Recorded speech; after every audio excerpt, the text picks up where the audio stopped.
Hello my fellow YouTubers, and welcome back to another exciting knife review by George. And today we're going to talk about this discontinued model of Spyderco. It's called Caspian Salt. You may or may not be able to find it in some stores, but we'll cover the review anyways. They may come up with another version, who knows. So as usual, I've actually written up the review all in here, but I'm going to upload all of this information into the description section of the video, so you can just don't worry about this and read the description and you'll find all the information you need. We'll jump into the review anyways. Now for a start, the positive things about this knife, there's quite a few. It's got a very good ergonomics. As you can see, you can put your finger through here, and it provides you a very secure way of handling the knife. This is designed for a diving knife anyways. There's no doubt about that. So it's got a very interesting knife shape. It's got a drop point as well as a section on the back which you can sharpen to achieve a double-edged dagger basically.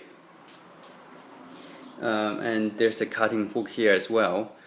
We'll talk about the cutting hook later, but there is one here. You can see it's a strange place to put it anyways. And the finger hole is got a very good, I would say it's probably not a super decent size, but an average person probably will be able to fit in the index finger in there, no problems. And also it's I would say maybe if you have mid-sized fingers, you can fit your fingers through this wearing gloves with not much issue, but otherwise any bigger, I think you may have some clearance issues.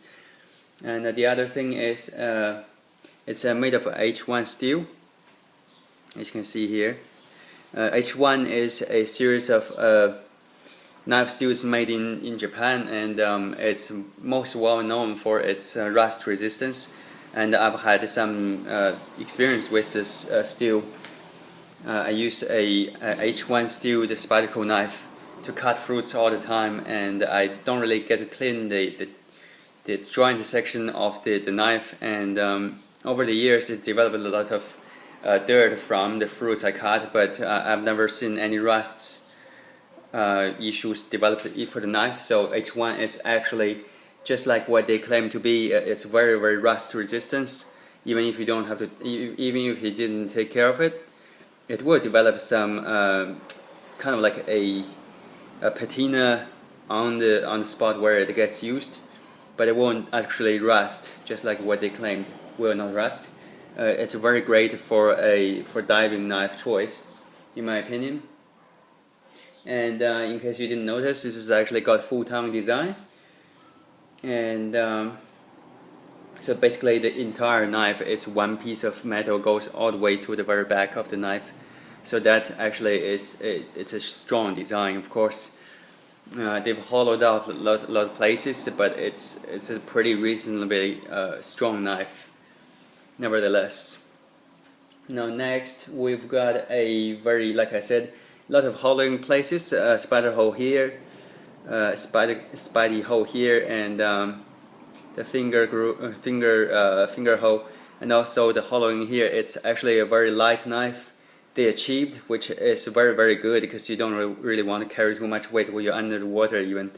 The blade is very sharp. We'll do a sharpness test in case we forget. We've got some printer paper here. So, some magazine papers. Sorry, I keep on actually keep on using the serration by accident.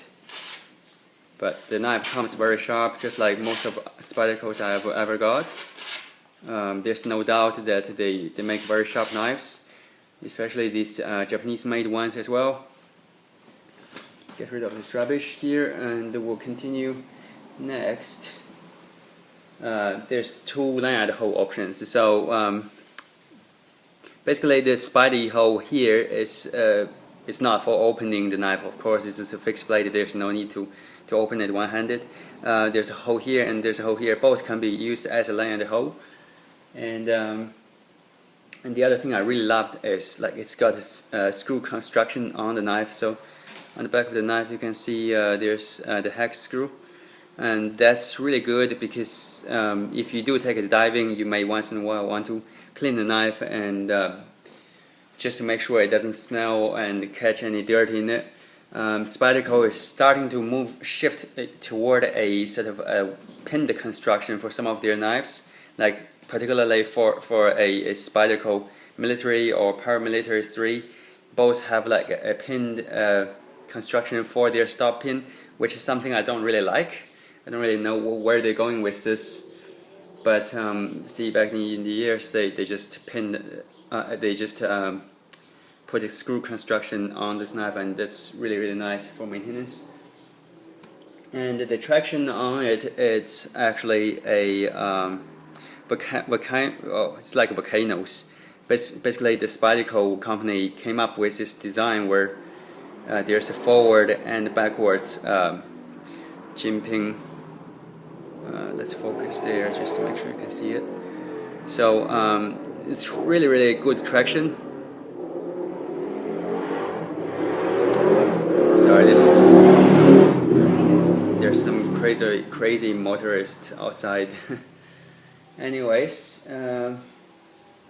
now the handle otherwise provides jimping above and below the knife's spine, which is extra friction. So if you don't really want to use that hole, you can always just hold the knife like this, and it will provide a lot of jimping for you. Spyderco's jimpings are very well done.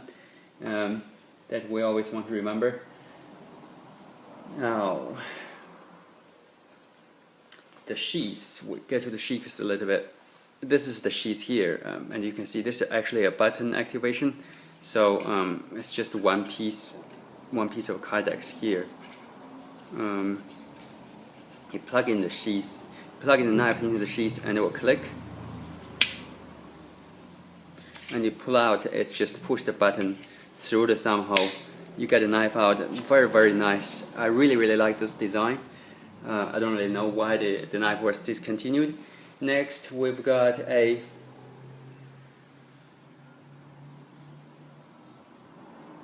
well, needless to mention, this button pretty much keeps the knife in there for good, and unless you press that button, it's not going to come out by accident. Next thing is it's got a serration. I think these knives come in serration, half serration only. I don't think they when they had production runs they had a full serration or full straight edge, but the serration will cut through most of the materials like nylon or lines, and basically it's an emergency knife. When you're diving, you can cut through anything that will potentially trap you. Of course you can't cut through steel, but no knife really can cut through steel, practically anyways. There is multiple ways of carrying the knife. The sheath comes in a few different attachment options, but I think it's mainly designed for leg strap. So you strap this around your leg, and it does come with the nylon strap as well. And so it's very secure. And there's a, well, if you're a knife expert or anything like that, there's a job point knife point. So basically you can use it for a lot of general utility tasks, and I think in terms of hunting as well, you can use this as a kind of a game knife, where it won't pierce through the internal organs of an animal by accident, when you're skinning or doing anything like that. That's really great. And next thing is the sheath is actually ambidextrous. So I like to actually talk about this because I think for our left-handed friends, you can put in a knife like that for right hand, and otherwise works great, just like the other side too, you know. So Spyderco is actually quite great in terms of that. They come up with the 4-way clip, pocket clips. You can put it 4-way, left, right, upside down, or any sort of way you can really you can think of for carrying a knife. The last thing on this page will be the drainage hole on sheaths. Attention to details is what actually makes Spyderco's knives so great. So there's a drainage hole here. So if you want to take the knife diving and didn't get time to get water out, the drainage hole should do the trick. So that's really great. I think there's so many things really positive about this knife that I almost can overlook the negative things. There's very few things here that I can mention, but see, first, I think the knife potentially could be a little bit small for some of our friends who's got really big hands. I mean, I've got medium-sized hands, and you can see it fits my hand just about all right. And I've seen a lot of really big guys, and their hands are just not gonna fit in on this handle, I think. But I doubt it's going to be uncomfortable, but it's just ever so slightly on the smaller side for this knife. Okay. So the cutting hook is the main downturn for me. I was really excited to get the cutting hook on this knife, as you can see. But if you know about cutting hooks or knives, or you've seen or used a lot of cutting hooks or knives, you notice most of the cutting hooks are actually only a chisel grind. There's a reason for that, because chisel grind you can actually do a very good, like a very low profile cutting edge, whereas this knife somehow has a V grind on the cutting edge of this cutting hook. So when I first actually used this cutting hook, and it just disappointingly did not cut through anything. I mean, I have a working. Oh, that's just tearing it. Okay. Let's see if we can cut through the cardboard with not much problem.